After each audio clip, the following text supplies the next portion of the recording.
Hi, this is Chris, the amateur ethicist. This is a video response to Rachel Maddow's piece linked in the show notes. Rachel, you're better than this. You have absolutely skewed the news in this segment. There was a time between 1947 and 1987 when news actually approximated reality. The newsreel from your segment was from 1939. Here's a big hint. If there's music behind it, it's propaganda, not news. They played newsreels in the movie theaters. There was no television. Movies were cheap, and the audience was captive because they were waiting for the movie. Movie previews and ads weren't much of a thing back then. The Russo-Finnish Winter War was right at the beginning of World War II. You know this was before the Fairness Doctrine of 1949, and after its repeal in 1987.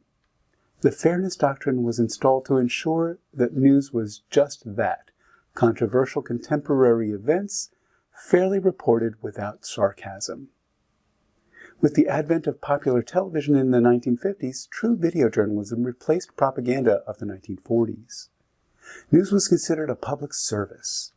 Networks and newspapers didn't expect to make money on the news. We became complacent through the 60s and the 70s. In the 80s, television networks got greedy and saw an opportunity to claim bigger audiences by skewing the news. Radio was already doing it. They bought enough legislators to repeal the Fairness Doctrine in 1987.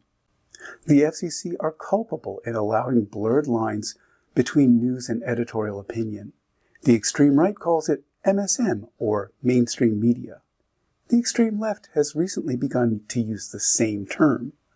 Today, because we no longer have the distinct line, we are subject to people calling themselves the news when they're actually all snark. It's why we have the ugliness reported on so many networks, the worst of which is Fox. CNN has turned the news into a hot dogs and popcorn sporting event, with people shouting their opinions over each other and getting paid for it. News is no longer news, and you wonder why people don't trust mainstream media? I'm not saying you're as bad as Limbaugh, Hannity, or Beck. Tucker Carlson has completely divorced his audience from reality by feeding them pure fantasy. You actually report and include facts in your editorials, but you are absolutely blurring the line between news and opinion. While I value your perspective, you are certainly not a journalist. You are a fact-based opinion editorialist. True journalism died in 1987. Journalism was once viewed as a public service, not as a propaganda machine or a way to make money on viewers' fears and reactions.